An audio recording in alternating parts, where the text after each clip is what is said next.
Beloved, think it not strange concerning the fiery trial which is to try you, as though some strange thing happened unto you. But rejoice, inasmuch as ye are partakers of Christ's suffering, that when his glory shall be revealed, ye may be glad also with exceeding joy.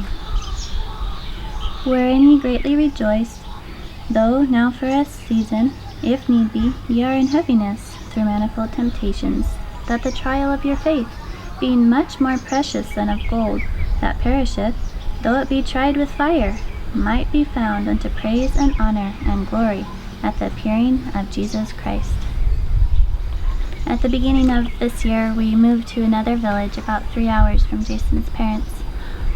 We were wondering why God moved us to that village, because there's already a Christian influence. A lot of them are Baptists with some Catholic and some Buddhists there. But God has been opening the door for us to be able to become really good friends with the Baptist pastor. His rice paddies are right by ours, and so we see him almost every day. And God has been really opening the door to share with him, and we've had Bible studies with him. And also with the Catholics. One of them had some medical problems, and so we've had to go visit with them every week. And that has opened the door to be able to share with them a little bit. And Jason's trying to learn how to read their Bible, so that way he can study with them out of their Bible. And also with the Buddhists in the next village over with us, we've become very good friends with them because their rice fields are very close to ours. And as we've been seeing all these opportunities opening, we're realizing that we of ourselves are not adequate to share the gospel with them of ourselves. We need Christ, we need God's help. And so we've been asking God to prepare us to be able to be used by him more fully, to prepare us for heaven, because the time is getting very short. And we need to be prepared, and we need to have something more to offer to these people. So we've been asking God to send trials, to purify us, to cleanse us. And he most certainly has been. This past a couple weeks ago, we were preparing the rice paddies to plant rice, and Jason was helping the pastor's family. And a whole bunch of the villagers had come down to help him with their rice planting. And Jason was busy using the tiller trying to finish getting the fields raked and leveled, while all the other villagers went behind and planted the rice. So that morning I went and started raking the fields, because we'd already tilled them. They were ready, they were flooded. But in order to plant rice, you have to rake it and break up the clods and get it so it's just mud, so you can plant the rice. And so we went over fairly early in the morning, and we were working, the pastor and I. And as the day progressed, more and more people started coming, and they started planting rice, because we were making more progress than we thought. We were thinking we were going to start the next day. And so, getting close to lunchtime, we stopped. I had been leveling some fields too, because they weren't quite level yet. And so we stopped and rested. And some of my friends from the next village over, they were Buddhists. They came over, and we talked for a long time about just the rice planting and the different things. And we'd studied with them a little bit, because they showed an interest in God. And so we were sharing them about creation and all that, and how God was the one making the plants grow. And so as we were talking with the pastor and with the other villagers, you could see that my friend that was Buddhist, he was just really wanting to ask something. You could see just a desire. And then shortly after that, I finished the one field, and they were ready to start planting those. So I went to eat so I could keep ahead of the rice planters, because they're kind of fast. And so I went to eat so I could come back and work the rest of the day. So after we were done eating, I came back up, and I was moving the tiller from the one side of the mountain to the other to start on the next set of rice fields.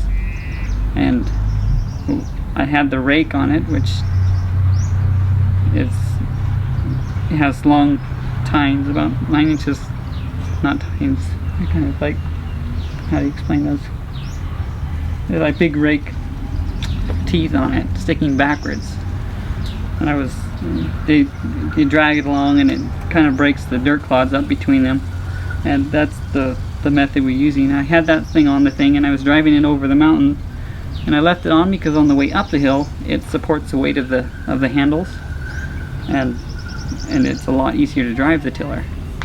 And so things were going really good. We stopped, talked with the pastor a little bit.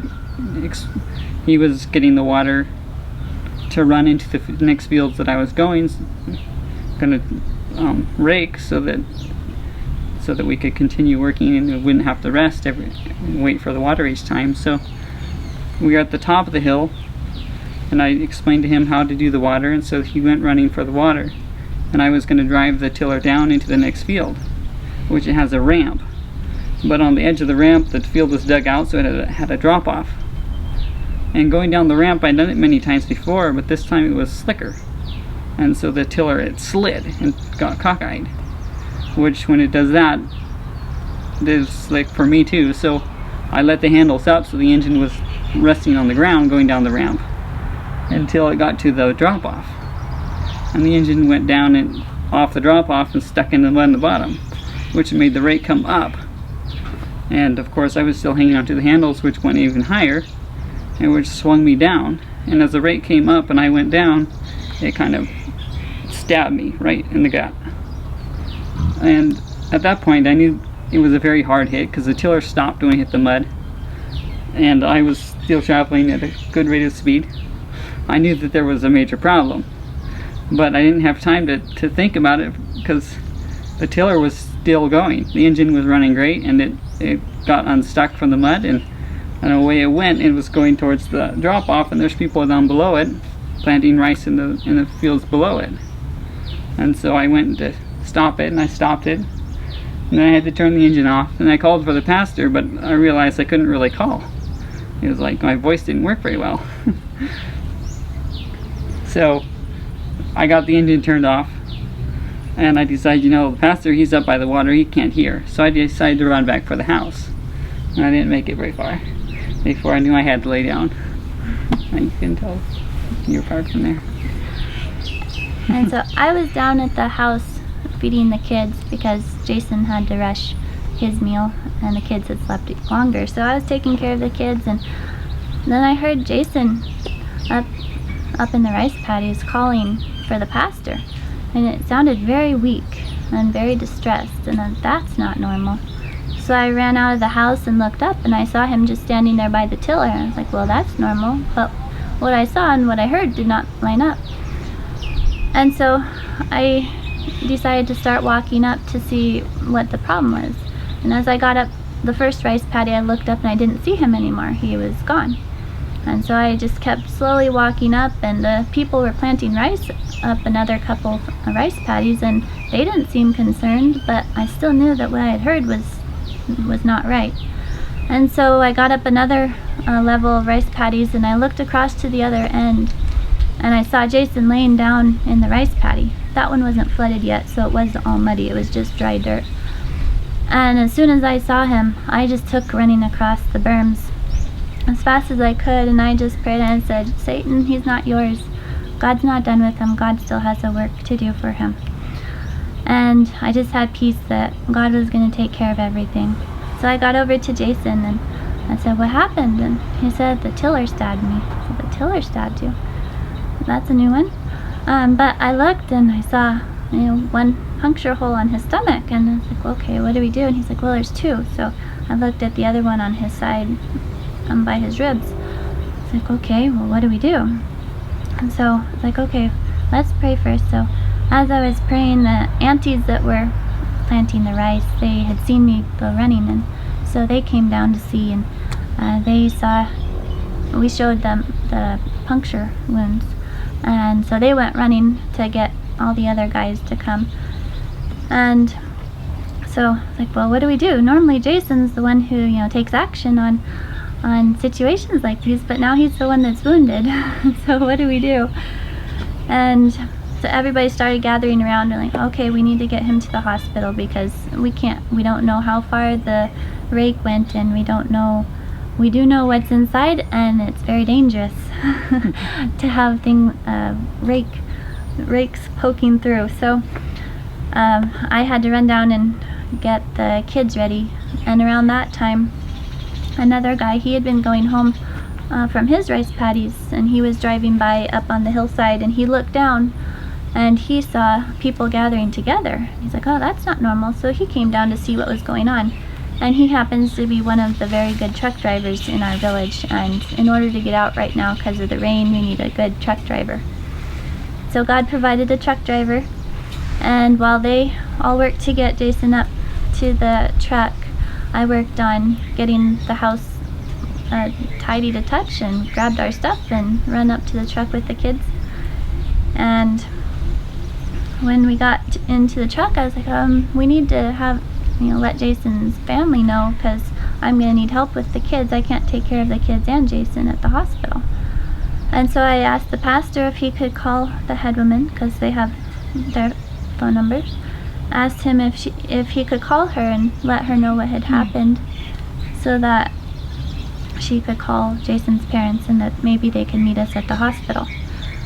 So they tried right there to call, but I had the wrong phone number the first time around, and so they thought she wasn't in service, and so they were worried. So the pastor went up back to the village to try another way to get a hold of her, and we started driving down. We stopped in the next village down and got another cell phone, borrowed a cell phone, and I tried the other phone number, which actually worked, and got a hold of the head woman, and she happened to be only 4 kilometers from our family's house. And I asked her if she could go to Jason's parents, and she said, well, yes, I can. What's wrong? And I said, well, Jason's got hurt and we have to take him to the hospital, and we need Jason's mom to come down and help.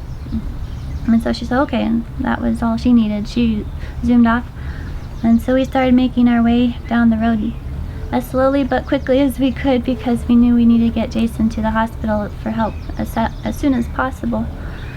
But it was also very painful for Jason. And so the driver, he decided we should stop at a little clinic first, and so they cleaned his wounds and called ahead to another hospital to tell them we were coming. And when we got to that hospital, they told us, oh, we don't know how far in the rake went, so you need to go to a bigger hospital where you're equipped. And Jason's parents drove us to a bigger hospital. And once we were at that hospital, they were trying to figure out what to do, if they could do the surgery there, how bad it was. So they did an ultrasound, an x-ray, and a CT scan. And they didn't want to do the surgery there. They didn't feel like they could do the best job needed, and that they wanted us to go to Chiang Mai. But Jason didn't really want to travel to Chiang Mai because he wasn't feeling very good. And so Jason told me I needed to decide where to do the surgery. So I asked God to help us decide. And after a little bit, the doctor said they didn't have the right blood type for Jason because he has a very rare blood type. And they said he would have to go to Chiang Mai. And so I didn't have to make the choice. God made the choice for us. And so they got the ambulance ready, and the head woman was able to go up with us. They said we needed a translator. And on the way up in the ambulance, normally it takes about 3.5 hours to get from there to Chiang Mai, but we made it there in 2 hours. So we went very fast. And on the way I was watching, Jason was hooked up to the monitor, and they were watching his vitals, and I was watching them, and during a part of the trip they were going crazy, and his oxygen got down to 85, his blood pressure 212, and his heart rate was over 200. And I just thought, people put their trust in machines and stuff, but we put our trust in God. Who needs a machine? Yeah, God uses it, but our God is greater than that. And so we made it to the hospital, and it was about 12 hours after the accident that he made it in for surgery. And the head woman, she was with me during that time, and neither of us could sleep. It was the middle of the night, and we were both tired, but we couldn't sleep. And so we talked for a bit, and I had been asking God, I really want to be able to share with people, but I'm not very good at the language still. But I have such a desire to share with them what I've been learning, and so I tried again and talked with the head woman, and we talked about the sanctuary, about Sunday and Sabbath, and she's like, I've been reading my Bible more and I'm understanding more. And if somebody were to pull a gun on me and tell me that I need to deny Christ or they would shoot me, I have peace about it now. I'm willing to die for Christ because he's worthy. And that was so encouraging to me, and we talked some more, and at the end of it, she said, Shoshana, I understand. Normally when we try to talk, we don't get very far, and we say, let's just wait for Jason, he can explain. But this time she said, no, Shoshana, I understand. And it was just very encouraging to me. After a little bit, Jason's first emergency surgery was finished, and they came out and talked to me and said everything looked like it was very good. The puncture in the stomach, it hadn't actually gone all the way through into the abdomen. It was still in the fat layer. But the other one, it had made it through and had gone into the muscle. But everything looked like it was very good. And it's like, well, that's quite amazing. You can't just have something go in about 9 inches and do no damage. And so I told the head woman, well, wait and see, because normally there's something that they might have missed. But I do know that our God is a God of miracles.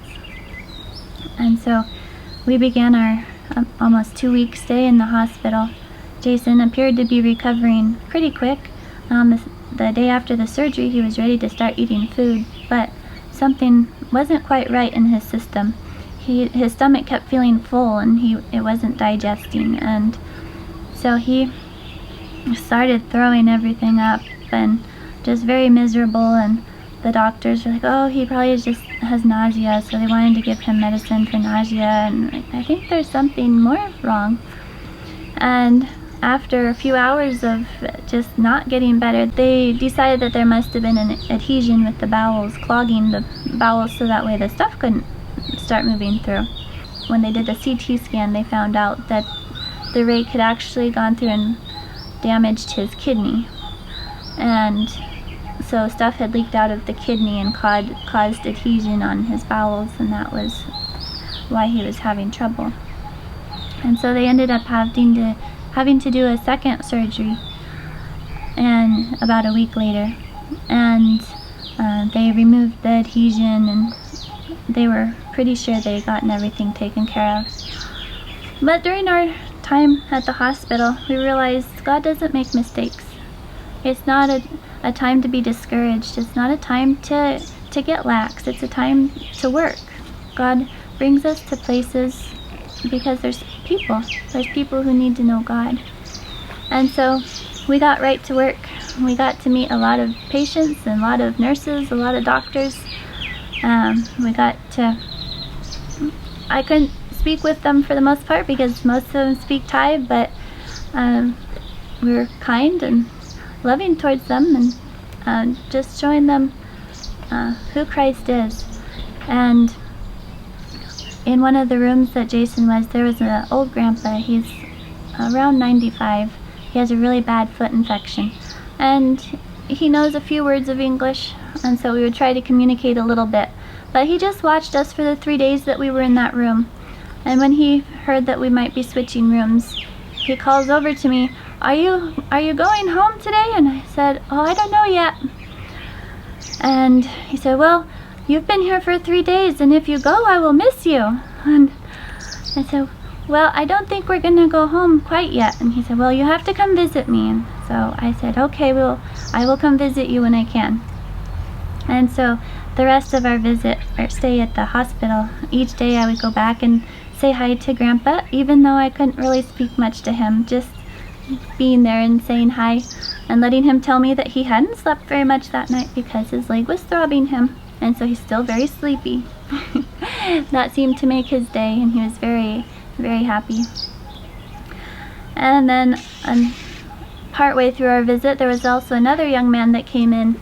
He was in a very bad condition. He had a trach and he was paralyzed. And like, well, God, you have us in this room for a reason, but it doesn't look like I can really help him very much. I don't know why you have us in this room, but if there's somebody who needs to know who God is, I'm willing to be a vessel to shine your light.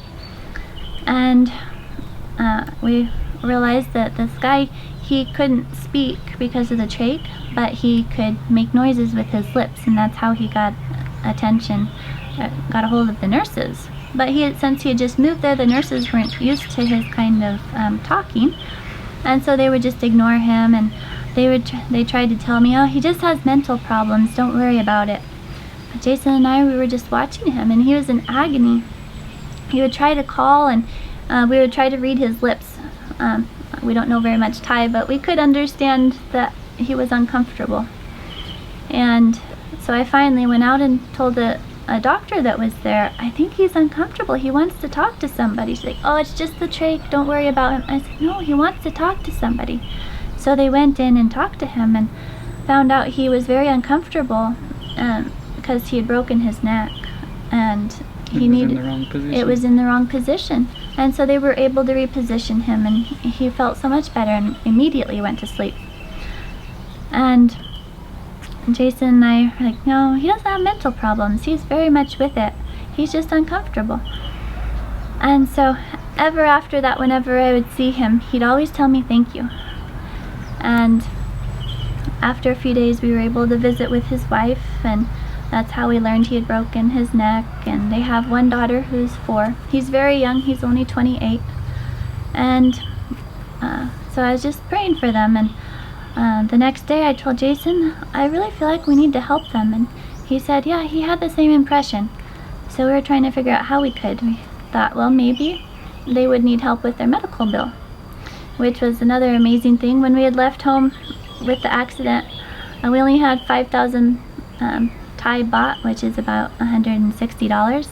And I knew that that wasn't enough for what we would need, but I also knew that if God was allowing this, he would provide the funds for it, which he did. Our friends fundraised and got a lot of money, more than what we needed for the surgery. And so we were trying to figure out what we would do with this extra money. And so when they came and told me what Jason's bill was one day, I asked about this other guy. His name is Saipong. I said, what about Saipong? What's his bill? And they said, well, he actually has insurance, so he doesn't have very much to pay, only a $20 copay. I said, oh, okay. But they said that his family would probably need help because his parents are both passed away. His older brother, he tries to help as much as possible, and his wife works when she can. And so a nurse had come in and told us a little bit later that he was getting ready to be changed to a different hospital, closer to home, so his wife wouldn't have to travel as far. And so our friends Jonathan and Hannah were with us at that point, and so the 4 of us went over to talk to Saipong as best we could. And I wanted to give him a book, Christ Our Savior, and we gave him a little bit of money. But he said to wait because his wife would come in. He didn't want the stuff to get lost when they were transferring him. And so we got to pray with him. And then later I got to, when he was transferred, Jason and I had gone for a walk, and we were there when he was going. And so we got to say goodbye to him and tell him God bless you. And he was just telling us thank you, thank you, thank you. He was so thankful for just the little bit that we had done. We didn't feel like it was very much, but to him, he couldn't do anything. He couldn't move. And so it was it meant a lot to him. And so when his wife came back, I got her phone number, and so we can stay in contact with her. And he's also moved to a hospital that is en route to going home, so that way we can visit with him. And so we're going to continue to pray because we know that God has a purpose for him. God doesn't allow us to go to places for no reason and to meet people for no reason. And so we call our time at the hospital our short-term mission trip, where we were able to go and minister to a lot of people. And I was very busy while at the hospital. We weren't just sitting around. I had to go check on my different friends every day just to see how they were doing and report back to Jason. Or sometimes if Jason was feeling up to going, he would come with me, and we get to go and visit with some of our new friends. And We got to know the nurses and doctors a lot more, and it was a very fulfilling time for us. We were so blessed. And even though it's hard for Jason, it's painful for Jason, just being able to reach the people, it's so worth it. It's well worth it. I would like to encourage people that we need to be ready for when Christ comes, and the only way to be ready is for trials to come. And Christ endured the cross. For the joy that was set before him, he endured the cross.